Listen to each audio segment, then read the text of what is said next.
ஸ்ரீ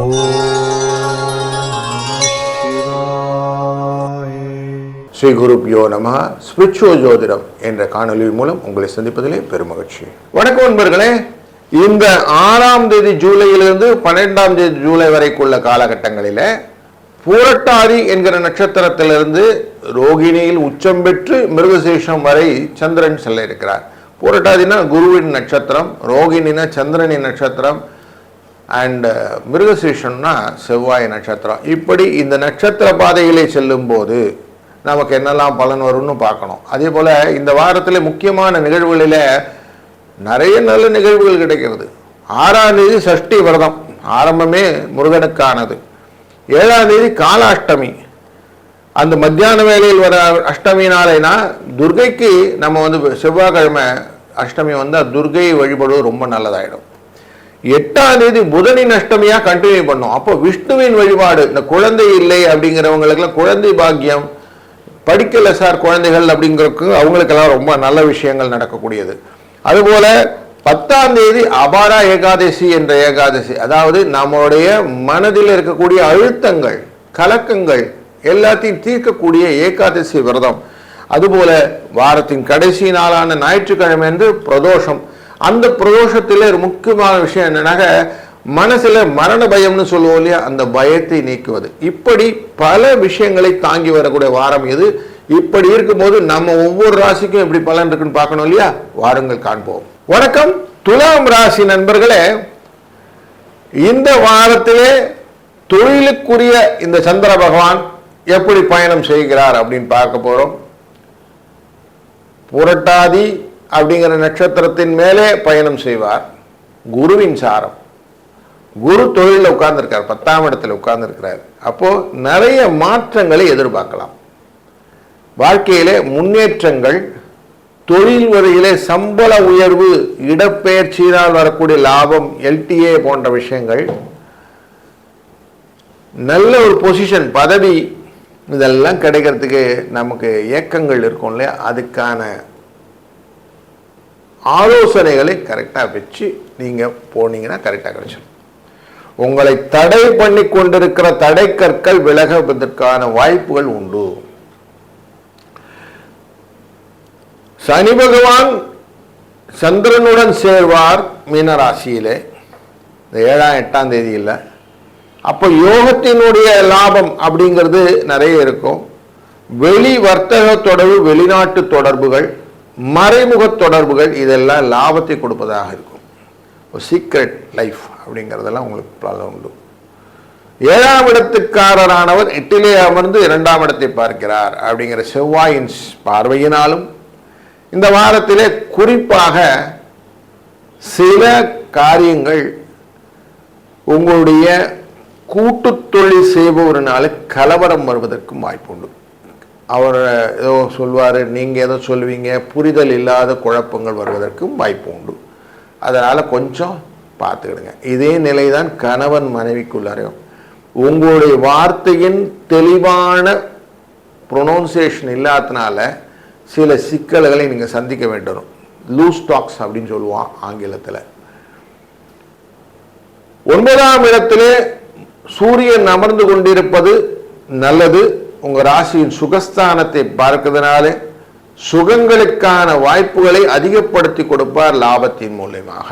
அதனால் நிறைய லாபங்கள், புதிய வரவுகள், வண்டி வாகனத்திலே மாற்றங்கள், இதெல்லாம் கிடைக்கும். சுக்கிரன் அமர்ந்து கொண்டிருக்கிறார் லாபஸ்தானத்திலே, கேதுவுடன் சேர்ந்து அமர்ந்திருப்பார். லாபம் இருக்கிறதுனால நிறைய அவுட்டிங் இருக்கும். வெளியில போயிட்டு வர்றது, வெளி சாப்பாடுகள், நல்ல விருந்து உபசாரங்கள், இதெல்லாம் இருக்கிறதுக்கான வாய்ப்புகள் உண்டு. அதனால் நல்லபடியாக ஒரு சுக நிகழ்ச்சிகள் எல்லாம் கலந்து கொள்வீர்கள். நல்ல ஒரு முன்னேற்றங்களும் கிடைக்கும். பணம் வருவதற்கான வாய்ப்புகளையும் இந்த கேது ஏற்படுத்துவதனாலே இந்த வாரம் உங்களுக்கு நல்ல ஒரு கிக் ஸ்டார்ட் ஆன இருக்குது. அஷ்டமத்தில் சந்திரன் வரும்போது மட்டும் கொஞ்சம் கேர்ஃபுல்லாக இருங்க. புதிய காரியங்களை வார கடைசியில் செய்ய வேண்டாம். வணக்கம் விருச்சிக ராசி நண்பர்களே. ராசியினுடைய அனைத்து விதமான காரணத்துக்கு யார் முக்கியம்னா சந்திரன். மனசு, மனோகாரகன் அப்படிங்கிறோம். மனசை வச்சுக்கிட்டு தான் மற்ற எல்லாமே. மனசு இருந்தால் மார்க்கம் உண்டு அப்படிங்கிறோம். இந்த மனோகாரகனானவர் பூர்வ புண்ணியத்துக்குரியவரானவர் உங்கள் ராசியின் 4ஆம் இடமான சுகஸ்தானமான கும்பராசியிலிருந்து பயணம் செய்வார். புரட்டாதி அப்படிங்கிற குருவின் சாரத்திலிருந்து. குரு உங்கள் ராசியை பார்த்துக்கிட்டு இருக்கிறாரு. இப்போ மீனராசிக்குள்ள இந்த சந்திரன் பயணம் செய்யக்கூடிய 8ஆம் தேதியின் போது குரு அங்கேயும் பார்ப்பாரு, உத்திரட்டாதி ரேவதி அப்படிங்கும்போது. அப்போ குருவின் அனுகிரகத்தினாலே, குரு 9ஆம் இடத்தில் இருப்பதனாலே எக்ஸ்டர்னல் ஃபோர்ஸஸ் உங்களுக்கு நிறைய ஹெல்ப் பண்ணும். தொழில் வர்த்தகத்திலே நீங்க சமூகத்திலே நிறைய பாடுபடக்கூடிய ஆசாமி இருந்தால் உங்களுக்கு உயர்வுகள் நிறைய கிடைக்கும். பலரை வைத்துக்கொண்டு வேலை பார்ப்பவர்கள், தொழில் முனைபவர்கள், பிஸ்னஸ் மேக்னட்ஸ், ஆண்டர்பிரனர்ஸ் அப்படின்னு சொல்றோம் இல்லையா, இவர்களுக்கெல்லாம் ஒரு நல்ல வாரத்தின் அறிகுறி தெரிகிறது. கொடுத்த பணத்தை திருப்பி வாங்கறதுக்கான வாய்ப்புகள் நிறைய இருக்கு. வெற்றிகளின் இலக்கை அழகாக பயன்படுத்திக் கொள்ள தைரியம் வேணும். அந்த தைரியம் நல்லா இருக்கும். தைரிய லட்சுமி இருந்தால் எல்லாம் வந்துடும். அதனால தைரிய லட்சுமி உங்களையே பார்த்துக்கிட்டு இருக்கிறாரு 7ஆம் இடத்துல இருந்து. அதனால் கலத்திரத்தின் உதவியுடன் நீங்கள் செய்யக்கூடிய காரியங்கள் வெற்றியை தரும். தொழிலிலும் வியாபாரத்திலும் கூட்டாளி என்ன சொல்றாரோ அதை கேட்டுக்கிட்டு செஞ்சீங்கன்னா நல்லா இருக்கும். அஷ்டமத்தில் இருக்கக்கூடிய சூரியனின் பார்வை 2ஆம் இடத்தில் இருப்பதனால குடும்பத்தில் தேவையில்லாத சின்ன சின்ன மனக்கசப்புகள், கவலைகள் உண்டு. அதிக அலைச்சலினால் வரக்கூடிய உடல் அசதியும் இருக்கும். தொழில் ஸ்தானத்திலே சுக்கிரன் இருப்பதனால கவனமாக தொழில் செய்ய வேண்டும். எதையுமே அடுத்தவங்களை பார்க்காம நீங்க வாட்டுக்கு ரிசல்ட் சொல்லிடாதீங்க. பழி யார் மேலேயும் போடாதீங்க. அமைதியா எல்லாத்தையும் பார்த்து நிதானிச்சு பண்ணீங்கன்னா நல்லது. வேலை உங்க வேலையை மட்டும் கரெக்டா பார்த்துக்கிடுங்க. அடுத்த வேலைக்குள்ளார நீங்க மூக்கே நுழைக்காதீங்க. அது ரொம்ப அவசியமில்லாத விஷயம். இப்படி கொஞ்சம் கால்குலேட்டிவா இருந்தீங்கன்னா நல்லா இருக்கும். லாபத்தின் நோக்கிலே நீங்கள் செய்யக்கூடிய காரியங்கள் அப்படின்னு பார்த்தீங்கன்னா 9ஆம் தேதி வாக்கில் நீங்க செய்யக்கூடிய காரியங்கள் உங்களுக்கு நன்மையை தருவதாக அமையும். 8ஆம் தேதி குருவின் பார்வை இருப்பதனால 7, 8ன்னு வாரத்தின் முதலிலேயே சில காரியங்களை அழகா முடிக்கணும்ன்ற எண்ணத்தோட செய்யுங்க. உங்களுக்கு நிறைய பலன்களை அள்ளித்தருவதற்கு காத்திருக்கிறார் சந்திரன். அப்போ உங்களுக்கு இந்த வாரத்தில் சஷ்டி விரதம் இருப்பது 6ஆம் தேதியே, அதுபோல 12ஆம் தேதி பிரதோஷ வழிபாடு, இது 2ஐயும் விடாம பண்ணுங்க. அதனால் உங்களுக்கு பல குறைகள் தீர்ந்து மன நிறைவு கிடைக்கும். வணக்கம் தனுசு ராசி நண்பர்களே. சூரியன் உங்களை நேரடியாக சுட்டெரித்துக் கொண்டிருக்கிற இந்த காலகட்டங்களிலே அஷ்டமத்திலே இருக்கக்கூடிய குருவினாலே, உங்க ராசிநாதன் தான், ஆனா 8ஆம் இடத்துல உட்கார்ந்துருக்கிறாரு.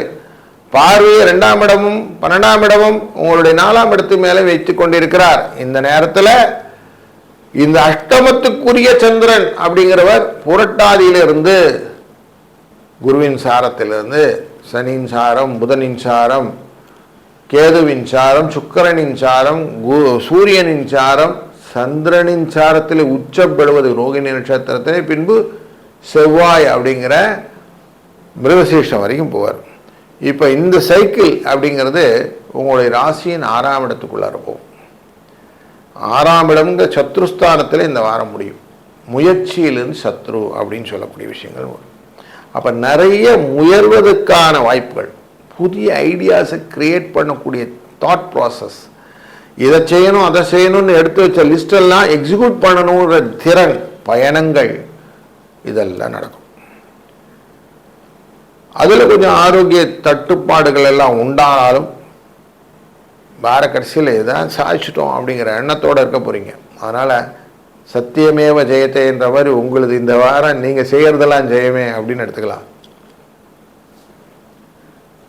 குருவுடைய சேர்ந்து இருக்கக்கூடிய புதன் வக்ரகதியில் இருப்பார். அவர் 6ஆம் இடத்துக்கு 7ஆம் இடத்துக்கு அல்லாடிட்டு இருப்பார். அதனால சுக்கிரனுடைய இந்த 9ஆம் இட சேர்க்கையும் நல்லா தான் இருக்கு. அதனால பண வரவை உங்களுக்கு கொடுப்பார். கலத்திரத்தினுடைய ஒற்றுமையை கொடுப்பார். குடும்பத்தில் ஒரு அமைதி இருக்கும், கவலைப்பட வேண்டாம். நீங்கள் செய்கிற காரியத்துக்கு எஸ் சொல்கிறதுக்கு நிறைய பேர் இருப்பாங்க. தொழிலிலே கொஞ்சம் விரயங்கள் இருந்தாலும் லாபங்கள் உண்டு. செய்கிற காரியத்தை நிதானித்து செஞ்சீங்கன்னா லாபத்தை நீங்கள் அழகாக ரீபோர்ட் பண்ணிக்கலாம். எக்ஸ்ட்ரா செலவு பண்ணுறேன் அதனால் எனக்கு நன்மை நடக்கணும், கொஞ்சம் அவாய்ட் பண்ணிடுங்க. சுப செலவுகளாக இருந்தால் செய்யலாம், வேண்டாத செலவுகள் வேண்டாம். அப்போ செலவுகளை கொஞ்சம் கரெக்டாக கட்டுக்கோப்பாய் வைப்பது அப்படின்னு வைத்துக் கொள்ளுங்கள். அதுக்கு என்னென்ன செலவுகள் நன்மை தரும் அப்படின்னு எழுதிக்கணும். லேண்டெல்லாம் வச்சுருந்தீங்க, விவசாய நிலங்களாக இருக்கிறது அப்படின்னா எக்ஸ்ட்ரா கேரோடு இருங்க. கொஞ்சம் பயிர் பார்க்காம போச்சுங்கிற சூழ்நிலையும் உண்டாகும், சேதங்கள் உண்டு, அதனால் கொஞ்சம் ஜாக்கிரதை. கட்டடங்களிலே இருப்பவர்களுக்கு லாபங்கள் உண்டு. அதுவும் முக்கியமாக பள்ளி கட்டிடங்கள், மருத்துவ கட்டிடங்கள் இதெல்லாம் வச்சுருப்பவங்களுக்கு எக்ஸ்ட்ராவாக இந்த ரெண்டெல்லாம் இன்க்ரீஸ் பண்ணுறதுக்கான ஆப்பர்ச்சுனிட்டிலாம் கிடைக்கும். அப்போ ஓரளவுக்கு சிக்கல் இல்லாமல் இருக்கா அப்படின்னா இந்த வாரம் அப்படி தான் இருக்குது. சில கட்டடங்களில் ரெனோவேஷன் போன்ற விஷயங்கள் எல்லாம் செலவையும் கொடுக்கும், ஆனால் அதுவே உங்களுக்கு பண வரையும் கொடுக்கும். அப்படிங்கிறனால அதெல்லாம் தாராளமாக நீங்கள் செய்யலாம். இந்த வாரத்தில் காலாஷ்டமி செவ்வாய்க்கிழமை அன்றைக்கு துர்க்கையை வழிபடுங்கள்.